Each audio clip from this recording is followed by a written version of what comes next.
There was once a village called Omoaka, resting on the edge of a river that stretched endlessly like the back of a great python.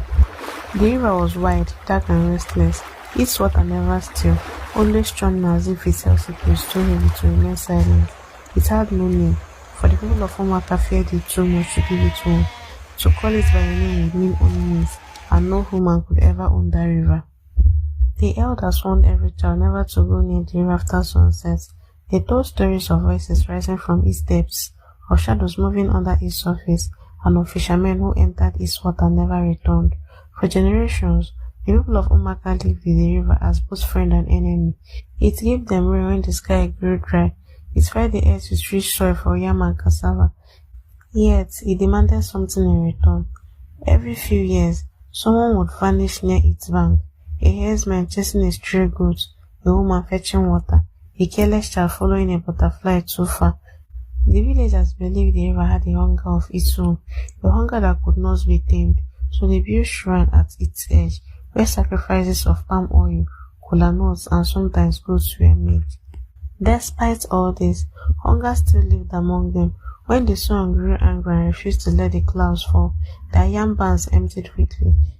The soil cracked like broken pottery, and even the strongest hunter returned with empty hands. It was in such a season that the story of Okechukwu began. Okechukwu was just a boy of 15, slender and restless, with eyes that carried the stubborn light of someone who believed the world could not cage him. His father, a great fisherman, had been taken by the river when Okechukwu was barely 5. His mother raised him with warnings carved into her voice. Never fish in the forbidden river. Never break the law of the water. Never let hunger push you into foolishness. But hunger has its own language. It speaks louder than the voice of mothers, louder than the wisdom of elders, louder than the fear of spirits. By the 3rd month of the drought, Okechukwu's mother had only a small calabash of garri left. His younger sister's belly swelled, not from food, but from emptiness. Their hearts smelled of smoke without soup, and silence without laughter. One evening, Okechukwu stood at the river bank. The sky above was deep red, as if bleeding into night. He carried a crude fishing net he had woven from raffia, rough and uneven, but it was all he had. He knew the elders' warning, but his stomach growled like a restless drum. He whispered to himself, "If the river wants to fight, let it come. I will not die of hunger like a goat tied to a post." He stepped into the water.